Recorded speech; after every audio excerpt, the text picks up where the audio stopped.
Hello, friends. We're here live on the Roper stage at the Roper Cowboy Marketplace with a brand new show called Foundation of the West. This is where the women meet the West. My name is Mackenzie Kimbrough. I will be your host today. I'm a sixth-generation cattle rancher, and I am so excited to be joined on stage today by three other ladies from the agriculture industries, all with deep roots and excited to share all of their stories today. So ladies, thank you so much for being here. We'll go down the line and I'll introduce y'all, and then I'd love to hear about your roots. We have Lainey Brentano, Jessie Jarvis, and Kelly Glenn Kimbrough, which is my mom. So that's why she's on that end of the line. But ladies, let's go ahead and go down the line. Tell us a little bit about your backgrounds, your families, where you're from, things like that. So I am a sixth-generation farmer in the Willamette Valley of Oregon. We're a family operation. We raise grass seed, hazelnuts, green beans, wheat, mainly row crop vegetables. It just depends on the year. And we're just super excited to be involved in the agriculture industry and continue to pass it on to the next generations. Jessie? I am Jessie Jarvis, and I am a third-generation rancher. We are located in southern Idaho. We focus on commercial cattle. I'm the third generation, and then my husband is also from a ranch, and he is the fifth generation. So together we are from 8 generations of ranchers. And I just am so very passionate about the Western industry and agriculture, and absolutely wouldn't be doing anything else. So I am Kelly Glenn Kimbrough. I'm Mackenzie's mom. And I'm a fifth generation cattle rancher. Mackenzie's a sixth. We actually have the ranches that the Glens homesteaded in 1896 in Arizona, and we are continuing to ranch them. We run about 700 cows. My dad and I also are dry ground lion hunters, and the Glenn family's been doing that since 1937. I age gracefully. So Mackenzie will carry on with the ranches. The lion hunting, I am not going to make her carry on with because that's a tough gig, but she hunts with us, and we still have a pack of hounds, and we respond to livestock depredations, that kind of thing. So ladies, let's go ahead and talk about what it was like growing up in agriculture, growing up in ranching. Of course, a lot of values and traditions instilled in us from a very early age. I'd like to hear about each of your personal experiences. Well, I think it's the backbone of all you are and, all that we can hope America can be, right?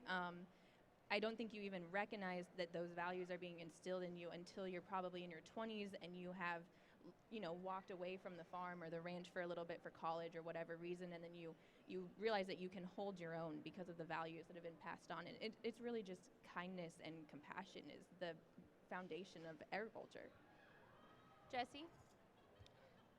Gosh, I feel like that's a difficult question. You're like hitting us hard early. Like I had said earlier, I can't imagine doing anything else in agriculture, and I say that as somebody who, out of high school, I thought I was going to go off to college and be an anesthesiologist. And about 6 weeks into that, I realized, I miss the ranch, I miss ag, and I do not want to live in a city, and I want to go back home. And so I actually worked out of college for our state cattle association for a while, and then moved back home, did get married, which is a great thing, obviously. And then my husband and I are now on our family's ranch. But honestly, that's one of the things that's a challenge for us is my husband also comes from a ranching operation. And so I would say balancing that of you kind of have to pick. And it's not necessarily an easy road in that sense. You always feel like there's a lot of pressure, I guess, just because you feel like you are letting somebody down. And there's a lot of difficult aspects of family businesses. They're hard. And I think that's one of the reasons that a lot of them don't, continue on for generations is because they're very difficult and complex. And I want that, I want to be able to have our family business go on for future generations, but I understand when they don't too. So I commend anybody who, whether they were born in ag or are no longer in ag, I think that they still have a very, very important place at the table just because they know the values and the hard work that it takes, and they are some of our best cheerleaders out there off the farm and ranch. So I know all of our life, our family's life, we have maintained, that the next generation would carry on. We live in a really remote part of southeast Arizona, and you know, I wrote a poem once. I wrote one poem only. I figured out I wasn't a poet, but the first line was, "As I stepped into the sunrise." And so then I get teary. The thing is, every single day on the ranch, you do step into the sunrise, you're grounded, you're right down there with your animals and the landscape, and we practice conservation. We try to practice good ethics and good morals, and put a good light on cattle ranching, because there's a lot of conflict out there about cattle ranching and farming. And so I don't think there's anything anybody could ever do that would replace the values and the ethics that you can instill in your children than being a cattle rancher or a farmer. Well, now we're all emotional up here. But that leads into my next question pretty well. I wanted to talk a little bit about raising up the next generation, whether that's actually being a mom and raising cow kids on the ranch, or just including youth in agriculture, supporting programs like FFA and ag departments in high schools, things like that. What can we as an industry do to help further the education of the young ones, and then as a mom, bring in that perspective as well? Mom gets to go first. Well, I'm not a mom. She's not a mom. Are you That's a why- mom? Yeah, Jesse's a mom. Okay, then you go first. Okay, perfect. Yes, so I am a mom. I have an almost 4-year-old and an almost 1-year-old. Being able to wake up every morning on a ranch with those kids and get to show them the world, it is truly one of the biggest blessings that I have in life. And I thank God, and I don't know how this happens, right, that we were born into the lives that we are. There are how many people in this world, and I got lucky enough to be born on my family's ranch. Like, that is proof that there is something bigger out there in life. And I am so grateful that I am able to share that with my children. But as far as the future of the industry goes, obviously we are a very small population. I think, 2% of the world, or 2% of America feeds the other 98%. And our numbers seem to be dwindling, and that's not a thing that any of us are unaware of, I should say. And so it's very important that we are accepting of others and are willing to bring others in and educate them, and not in like a talk to you way, but a talk with you way, to have conversations about where your food comes from and why we do the things that we do, because at the end of the day, we are going to need those people to either be on our team or come into our industry and further it into the future. So, growing up on a ranch, as any of you here that know, or a farm, there's a lot of really tough days and tough work and sad times.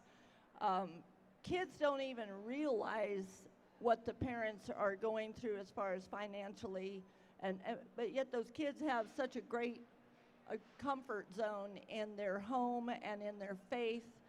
And I think it's vitally important to instill that in your kids. And even if they grow up and decide to go away, and I get that. My brother decided to take another path. I happen to like getting up at 3 a.m. and going to bed at 9 o'clock at night. But I think it's a lost art, if you want to say that. I think it's vitally important that we encourage the youth to go back into agriculture, whether it's in their own county or in, in any kind of venue in agriculture. I'm going to say this really quick. Mackenzie and I founded 501c3 specifically for that, so that we could raise funds for ranch kids that were homeschooled. Some of them in our neighborhood are 100 miles from school, and when they would graduate from their home school, then they wouldn't be able to go off to college with a scholarship because they were unconventional. So what we did is we founded this so that we can give them little grants. They don't have to go to college, but if they want to go to clinics and symposiums and, crash courses, week-long courses to teach them AI or whatever, then we want to make that possible. I think the agricultural industry is suffering because I believe there is a statistic where 65% of the owners of ranches and farms are over 65, and a lot of them, their kids aren't coming back. And it's not because they don't love the life and love that family and working together. It's because small ranches and small farms can't support more than one family. So they have to go out and get an education and a job, and then maybe they can come back and help. But we all know what getting a job means. You get a job, and then you're tied to that job. So I think that's something that we need to all work towards in the industry, is encouraging kids and finding ways to help them come back and be able to afford to carry on the traditions. Can I touch on this a bit? Yeah, absolutely. So I am the 6th generation, and I do not know if I'm staying on the farm. And it's not because I don't want to be there. It is the greatest honor of my life to work alongside my father and learn from him. But I live in Oregon, and we're 45 minutes south of Portland, and no one understands or supports agriculture. And, I don't know if the government will continue to support our industry in our specific state. And I know that we are being developed all around. Amazon just moved in, 15 minutes down the road from us. So what does that look like for my children when I do have them? And do I want to put them through that emotional turmoil of having to decide, like, wow, we're going to have to sell the land, or we can't farm the road anymore because there's so much traffic and it is not safe to drive equipment. So, what does that look like for me, considering that of, when I do have children and the next generation, do I end the farm? And that's a huge thing. And that's a heavy weight to bear, because as we're talking about generations up here, I mean, having to make that decision's got to be kind of soul crushing. I know Mom was going to touch on something. Well, following up on that, everything now is affected by politics. Yeah.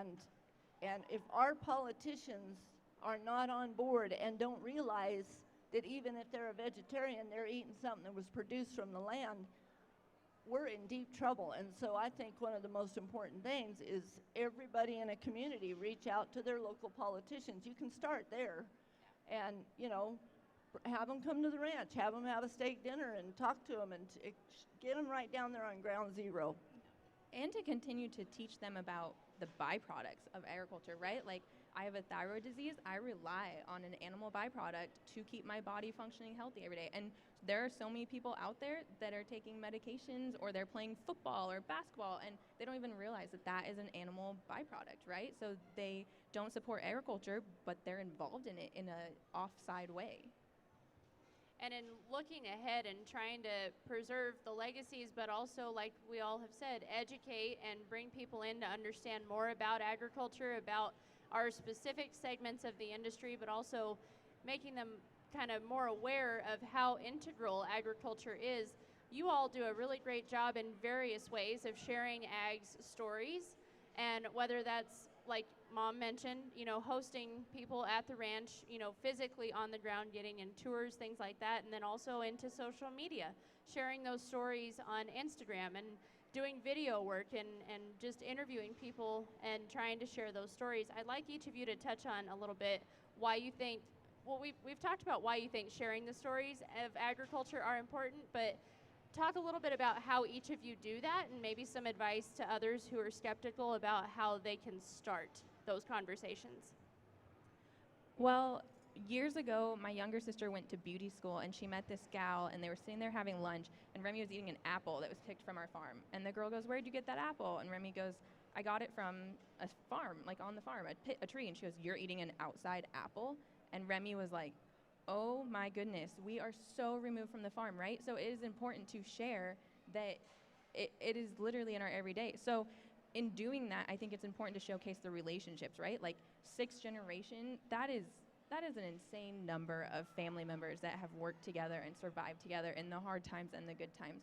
And so if we continue to share the relationship side of it, the emotional side of it, I think that's how we pull people in So a lot of the times I will do video work that's showcasing our everyday life, just inviting people into what we're doing. And sometimes I'll go into, like a lot of our irrigation is through our phone. So I'll do an example of how we're progressing and how sustainability is at the forefront of what we're doing. And I think just inviting people into my day is the best way to invite people back into the agriculture community. I definitely agree with that. I think that these days, a lot of people who are on farms and ranches who maybe want to share but aren't necessarily willing to because they think that they have to have some large following, or you have to have a YouTube channel, or whatever that is not true at all. We all have conversations every day, and it all starts with a conversation. And I'll give you guys an example from last night. My husband and I were here in Vegas, and we're staying at the Mirage. And we get on the elevator to go back up to our rooms, and we're on the elevator with this other couple, and they're from New Jersey. And they had said something about my husband's cowboy hat. And they were like, "Oh, are you here for the rodeo?" And we're like, "Oh, how'd you guess?" Like kind of joking with them. And they said, "Well, so do you guys have cows?" And we're like, "Yeah, we do." And they were like, and they had made it to their floor. And they said, "Well, can we talk with you guys more? Like, do you guys need to be somewhere? Like, I want to know about ranch life." And the man was a software developer, and the wife, she worked in a company that sells promotional items. And we actually had to get off the elevator onto their floor to talk with them about ranching, and probably spent like 20 minutes doing so. But they wanted to know everything, like, what does your day look like, and how are animals sold, and oh, so you guys make like the $10 a pound that we get for a steak at the grocery store, because they're in New Jersey, right? So it's really high price for them. We're like, "No, actually, we get $1.50 to a pound for a 7-weight steer." And they were like, "Wait, what?" We're like, "Yeah, unfortunately, that's how it is." And at the end of our conversation, they were so appreciative of us. And they said, like, "Thank you guys for doing what you do and for feeding all of us." And honestly, that conversation was worth my trip to come here, because those two people at 1 o'clock in the morning, when I just wanted to go to bed, had I not taken the time to do that, they may have said, "Well, screw those ranchers. Like, I'm not going to support them anymore." But because we took the time to have a conversation with them, they said thank you. And it's not very often that we get a thank you in our industry. So for what you guys do, always be willing to have those conversations with people, because people truly want to know. I think of always, when you guys get in your Ubers, right, and somebody says, "Oh, what do you do?" And you say that you're a rancher, how many of your Uber drivers are like, "Wait, you're a rancher, or you're a farmer, or you rodeo?" Like, they are so fascinated by our lifestyle. And so that is the perfect segue into that conversation of what we do it and why we do, and all of the important things that we hold so near and dear, that those are the conversations that we can have, because when most of us are back home, we don't get that opportunity. So while you are here, I encourage all of you to try to have one of those conversations with somebody to remind them of the ag and Western industries. So about 35 years ago, my dad and my mom and two other ranching couples came up with an idea to found an organization called the Malapai Borderlands Group, and it was named after our ranch, the Malapai Ranch. And it was because it was a kind of a desperation attempt to go ahead and step out there and take the bull by the horns and get to the politicians and get to the land use agencies, so state land, BLM, Forest Service, and get them into the table and bring them in and let them help us, instead of continuing to cut permits, to end farming because of rules and regulations. A lot of the agencies thought that if you got rid of farming and ranching, then the landscape would heal and it would be wonderful. Well, when we're in an arid region, if we don't maintain the waters, there's no wildlife. And that's just a tiny example. And so what we did is we do these tours, these ranching tours, once or twice a year, and about 30 people come, and we host them and we cook for them, and we spend 3 days showing them our region and our conservation practices, because that's another misconception, is ranchers aren't conservationists. Well, now ranchers are conservationists, and so are farmers, and they all realize they have to take care of their landscape so they can produce a commodity. So that's what we've done. Mackenzie grew up literally, it was in our house. We have some friends here right now at the back table, and they've been friends for about 50 years, and they've seen our progression and are trying to instill in the public and in anybody that, and foreign countries. We've had the Maasai and the Mongolians, and they come to us now and they ask us how we dealt with the government so that the regulations didn't put us out of business. And and that's something that will carry on and to the next generation. But it's vitally important that we get the word out and that we educate the general public and the inner cities about where their food comes from and the fact that ranchers and farmers are strong conservationists. More clapping. I love the clapping. This is a great conversation. And for the record, all week we've had really great panels up here. None of them, I think, have resonated so much with the audience in that moment that we've had like clapping because of the good that you guys are saying. So that's a testament to how well you're speaking on behalf of the industry. While we're on the topic of having these conversations and reaching out and sharing agriculture stories, whether that be on social media or a conversation in an elevator or grocery store, I'd like to talk a little about some common misconceptions that y'all have faced being advocates in the industry, and maybe an example of a good answer just by simply sharing your stories and your experiences. I'm going to have to think on that one. Okay. Oh, I was hoping you were going to go. Can we toss it back to Mom over here? Mom, if you want There we to. go.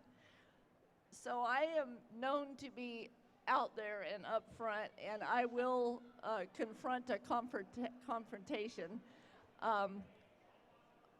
My goal in every aspect of trying to get the word out is to be honest and give them good information. One thing that we all have to be really careful about in rodeo, livestock, whatever, is the organizations that think it's all cruel. I mean, everything we do, we have to kind of tiptoe around and be careful, and that's not the way that it's going to ensure longevity. We need to just educate everybody. We need to take the bull by the horns and say, hey, wait a minute, let's get both sides of this and mediate and arbitrate, and that's what I do a lot of, and Mackenzie knows that. We have the border wall. We have our south border is Mexico. We have all the issues that come with that. We have drought-ridden country. You know, we have a lot of issues, and if you just hope they go away, then they darn sure go away, and so do you. Okay, misconceptions in ag. And this is one necessarily doesn't apply to me. However, I am going to touch on that. And that is, I think there's a big misconception out there that if you want to be involved in agriculture, you have to be born into the industry. Or if you want to be a rancher, you have to be born on a ranch, right? And that is not necessarily the case. And the reason that I bring that up, I actually have a company called Of the West, and it is a jobs platform specifically focused for the agriculture and Western industries. Because, and this is something that we talked about earlier, we need more people to come into our industries. Or there are a lot of people out there who love what we do and who are romanticized by the West or rodeo or equine events, but they don't know how to get involved. And so it's really important that we are able to make it easy for people to get involved. And it's also really important that we make it easy for those of us who maybe were born on a farm or ranch but want to get out and still work and help in our field, to be able to do that. And I think that that's something that we can all continue to work on, but is the idea that we really need to band together, because if we want to see our industries into the future, we're going to have to be a very, very mighty army.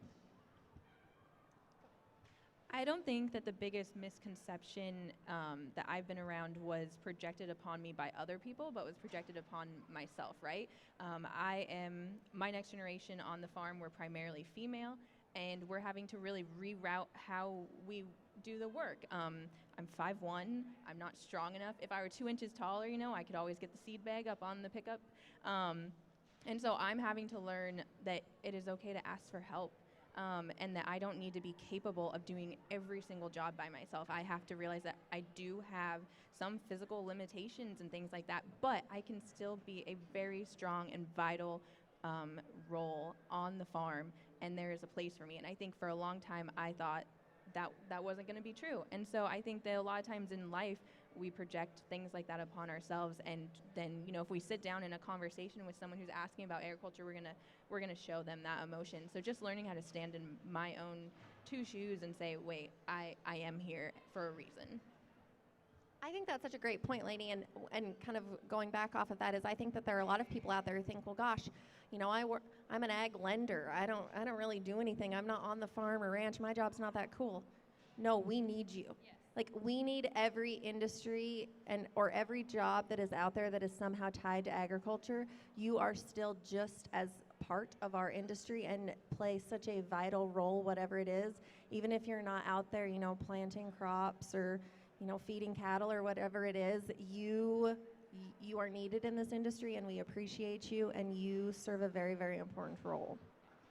I think remembering that it is a we and not a me is going to be like the biggest challenge for the upcoming generations, whether you're in agriculture or you're out of agriculture. Like, we have become such a self-consumed, busy, noisy world.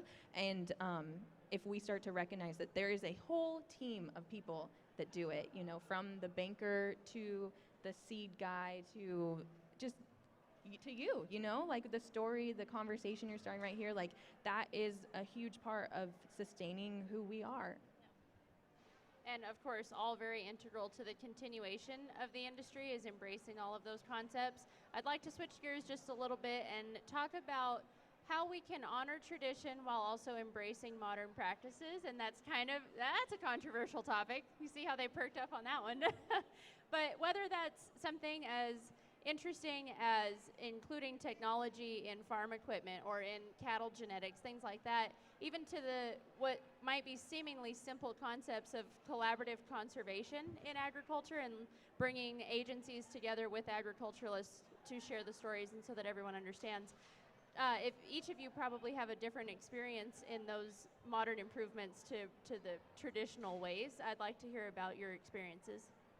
I can turn our irrigation pumps on and off with my cell phone. It is one of the most insane experiences, and I remember standing in the middle of a field with my father, and I was like, this is a historic moment. Like, I feel like someone needs to be out there with a tripod or something, like secretly photographing and videoing as I push this button on my phone and we have water. And we've come so far, and we're moving very quickly. So keeping up with it is a hard task. The way that, you know, our tractors are driving themselves, we're sitting in the seat, we're pushing a button, we're becoming more efficient in that way. I remember when I first moved home to the farm, I absolutely did not want to sit in a tractor where it drove for me. It was the most terrifying thing, and I told my dad to give me the old 40/20. Like, I did not want to be in this giant tractor. But it is just such an important part of making our days go smoother. And, you know, 2% of the world, we have to be more efficient and we have to move forward with technology. But on the flip side, a lot of times technology also fails us. So, you know, I have to wake up in the middle of the night and make sure that phone turned off the pump and we're not flooding the crops.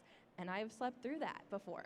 And the tractors, they don't always work, and then you have to rely on outside help to come in to fix them a lot. So there's a flip side to it all, but it's really exciting to be part of this thing where we're moving forward as a more efficient, sustainable industry. Going off of that, I think, because I would say that we probably have less technology than most, just because of our generational gap. My dad is close to his 80s, and I'm in my 30s. So in most situations, there's a generation in between us, but in our scenario, it's not. And my dad, he doesn't have a debit card. He doesn't have a cell phone. He is as old school as they get, and I love him for that. And so it's very unique for us to bring technology in, and it's not that he's not accepting of it by any means, but it's just that he's maybe not as aware and is too busy working on the ranch to have to research, like, what is the best way of doing this, or what is the next program that we need to bring in. But I think of even things like a hydraulic chute compared to a manual chute. Do you know how nice that is? Like, that makes a day of working calves so much easier. Or I remember when I was probably like 15, we got a four-wheeler. Until then, we had never had a four-wheeler. Like anytime that we needed to move cows from a pasture to a pasture, like at our house, right? Like we just go catch our horses and do it. And now, like we can pop down and check pivots on our four-wheeler and move cows and all the things. But then it always takes me back to traditions like branding, right? There's no technological way to do that or to change that. And how wise was it of our ancestors to think of that tradition 150 or 200 years ago?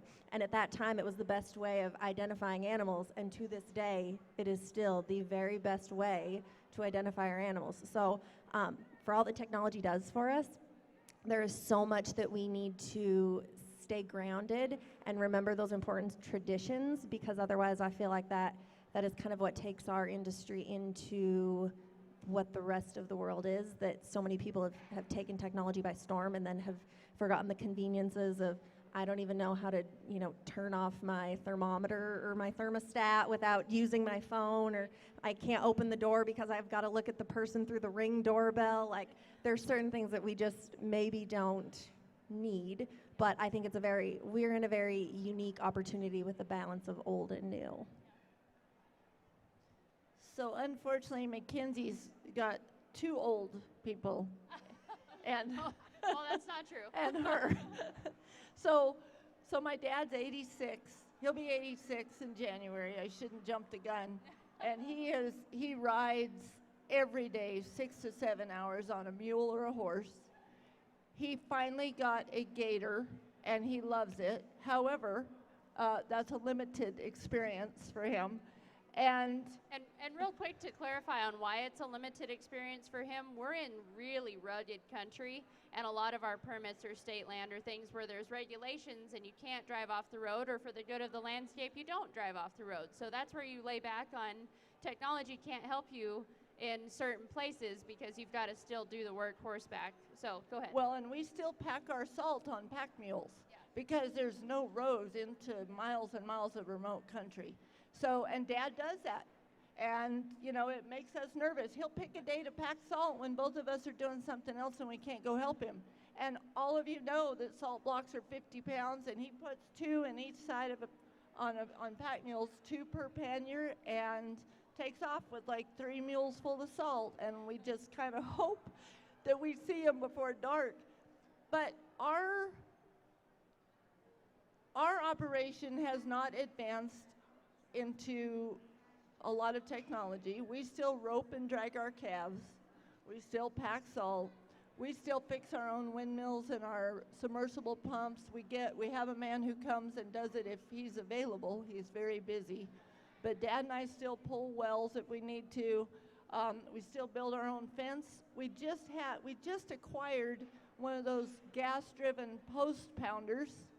Which I haven't gotten to use yet. I'm notoriously the one that says, I'm not the one that builds fence. I will come right out and say that. But I mean, that might change. Well, I guarantee you the first day my dad and I use it, it's going to be a wreck. So I think in order, though, for the industry, for everybody in the industry to survive and to be able to produce a product, we definitely watch our genetics. You've kind of got to stay on the front lines, and that's where the next generation comes in, Mackenzie. And no kidding, we'll be 15 miles from the house horseback, and Warner, my dad, will say, Mackenzie, Google that up. And I'll say, Warner, we don't have any cell phone service. You need that to Google the things. But I will as soon as we top out.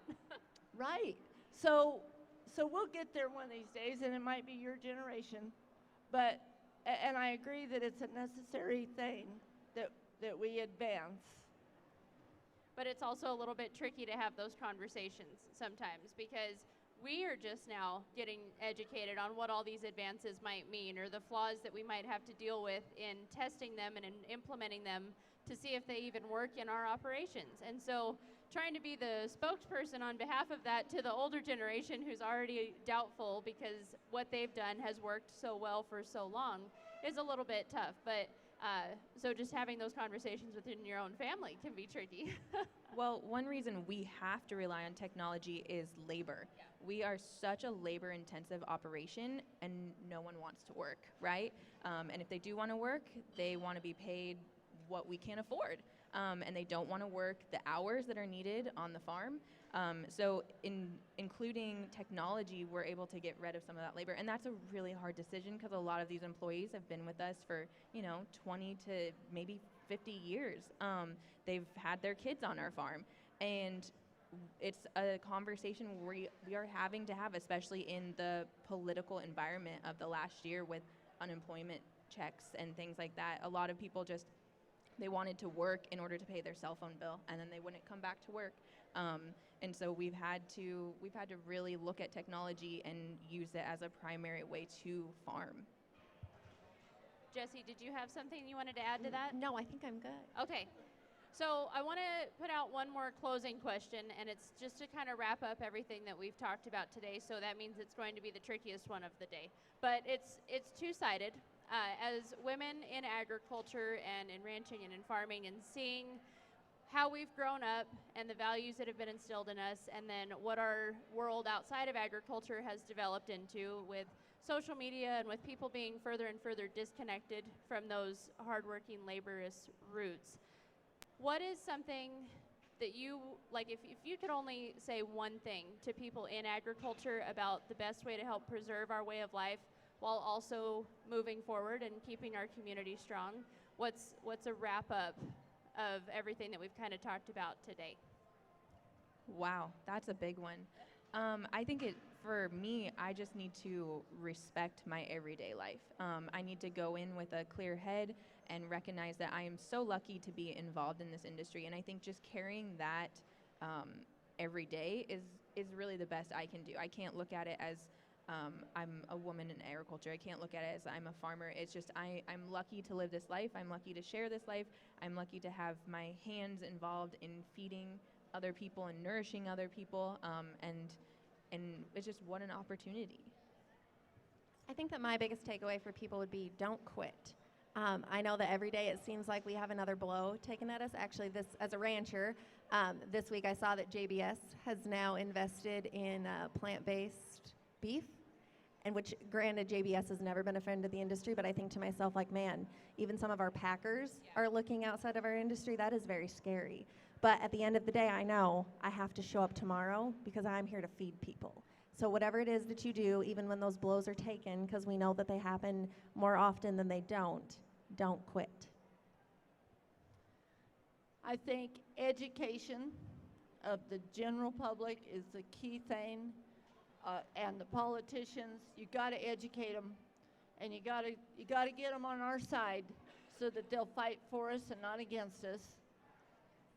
And when you're done, I have one thing to ask, because you never asked us about fashion. Well, so off screen, And nobody I want can you see to this. See my fashionable boots. My cameraman over there is like, fashion. You ask fashion questions too. I'm like, I know, but it's been such an impactful conversation up here. But since we are at the National Finals Rodeo, and that's kind of known as the Western world's Super Bowl of fashion, we all have our own unique styles, of course, and we don't get to wear this kind of stuff out on the ranch. But Mom would like to make the note, so the family has been shipping calves all week. Mom just got here, literally 20 minutes before the show started, coming back from shipping to be here on this panel. So go ahead and talk about your fashion choices first, Mom, and then we'll go down the line and talk about our own personal styles. Okay, so this is the glam. I'm the grit. I get it. But there's turquoise. That's Oh yeah, glam. there's turquoise. Yeah. I wear Brogan shoes 24/7. My husband calls them my corrective shoes. And I wear jeans, and I don't wear anything else. But I do appreciate that the fashion in 35 years ago, there was not this kind of fashion in the industry at all. And it's a great thing. And women are taking care of themselves and their skin, except me. And trying to look better and trying to have better self-esteem, and it's all good. And that's another thing. When you go to a classroom of kids and you are an attractive young woman, or you are a cowboy-looking guy like my dad, he's 6'6" and he is a cowboy guy. Kids adore that, and they listen to those people. And so, so that's my tidbit on fashion. That's about as deep as my fashion gets. But on something that you said there, even taking this back to having conversations with people and making connections, maybe taking a minute in an elevator or something to talk about what ranching is, that has happened more this week, and this happens every week that we are at the national finals every year. Those conversations oftentimes start, for me, out of my experience, in a situation where the first question was, where'd you get that jacket? Or what is your outfit? Like talking about a fashion choice or a wild rag even. That's probably one of the most popular things, wild rags and turquoise. When people comment on that and they're like, oh, are you part of that? Like, are you part of the rodeo stuff because you wear that? And I'm like, I am, but I'm also a rancher. And then you've got it, and then you have the conversation. So even just wearing a little bit of turquoise jewelry will start that conversation as well. Jessie? Gosh, I guess for me, I just like when I get a chance to get off the ranch, I don't necessarily want to have to be in my ranch clothes, right? I want to wear the nice things that I have in my closet that aren't reserved for like flaking off hay and things. But at the same time, and I think that this is kind of a forgotten thing, is anything that I can do in a pair of Wranglers and boots, I can do in the same outfit here. It doesn't necessarily matter what you wear that makes you a cowgirl or a cowboy. And I think a lot specifically about women, because that was kind of the question, is like 75 years ago, a woman wasn't supposed to wear pants. She was supposed to do it all in a dress. And now, if you do it all in a dress, well, how dare you? You're supposed to be wearing pants, right? People like look you at don't, you yes. like you're nuts. And at the end of the day, you can do whatever the heck you want in whatever the heck you want to wear. That doesn't take away from your ability. And if anybody thinks that it does, I think that that's rather unfortunate. They haven't been around enough of the toughest women in ag. Exactly. Well, and I think that all of us up here have probably gotten those questions like, oh, well, you're wearing that, you're probably not that handy, or you probably can't do that. I don't necessarily, like, when I get those comments, it's something that kind of like I brush off because I know that I can. And it's somebody else's opinion of me, like, I'm not going to tell you, I'm going to show you that I can prove you wrong. Tonight is actually Canadian night, so you're ahead of schedule. Yeah. So everyone is going to be wearing your exact outfit. Yeah, you Mom's started a trendsetter. Yeah, Get yeah. ready. Yeah. I actually really miss my muck boots. My feet are done. I can't wait to go home to my bibs. I'm ready to just stop with the fashion. I'm tired. You're ready to stop with the fashion, and yet you're wearing a current trend in a monochromatic look with all black, with the neutrals and the boots. What do you mean you're tired and you want to go home? Yeah, it's fun to wear for a little bit, but when you are running around, you know, the Thomas and Mack, I'm working for the media group, and your feet are done. So, yeah. I think one other thing that we've probably experienced, I'm not sure so much about if you've ever worn distressed jeans or not, like the ones that I'm wearing casually today. Were they half off? That's the number one question is like, can't you afford jeans, like nice jeans? My grandpa, that's his thing. If ever I walk in a pair of distressed jeans or anything of that nature, he's like, what does he call them, ratty? What are you doing wearing those ratty jeans? And I'm like, well, yeah, that's the end of the conversation. I don't even have a comeback for him anymore because he's still supportive of the fashion thing, but he doesn't quite get on board with the jeans. I say they provide ventilation, so I wear them in the summertime, and that way I don't overheat when I'm, doing other things. Right, yeah, Mom's like, yeah, right. Ladies, thank you. Jessie, go ahead. Oh, nothing. I was going to say yes. I've definitely gotten those same comments myself. But I typically try to reserve them for the sale barn because then if somebody says something, I say, well, maybe you could up those calves a couple more cents and I could afford real jeans. So, you kind of got to like play it under the radar. You never wear your nicest stuff when you go to buy a car, right? Because then they're not going to give you a good deal. You always wear the worst clothes that you have, so then they feel a little bit sorry for you and you're like, oh yeah, I'll take a few thousand off that car. Not a tip that I've ever heard, and probably one of the most valuable that we've had on stage this week. Jesse, thank you so much for that. Ladies, again, thank you for being a part of Foundation of the West panel today, talking all about agriculture, ranching, farming, and the future of what our industry could be and how important it is to share our stories so that we can kind of be part of that conversation as we look ahead. Kelly Glenn Kimbrough on the end, that's my mom. Jesse Jarvis and Lainey Brentano, thank you all so much. Mom doesn't do social media, but Jesse and Lainey do. Ladies, how can people follow along with you from home? Well, my Instagram is Lainey Alicia B, and that's primarily where I will share a lot of stories, or my website is laineyalicia.com. And then I am at Mrs. J Jarv, so MRSJJARV. Perfect. And you can follow all of the Foundation of the West things. Episodes will be airing Mackenzie. soon. Yes, Mom? They actually, you should give them yours because that's how everybody follows our family. That's true. So my Instagram is at Kenzie, KenziEGK, and Facebook is Roots Run Deep, Mackenzie Kimbrough. So thank you for that, Mom. You can follow all things Foundation of the West. All of our episodes from this week will be airing on social media as well, Instagram and Facebook, both at Foundation of the West. This has been another great panel, ladies. Thank you all so much. We will be right back on stage here, same time, same place tomorrow. Y'all have a great day.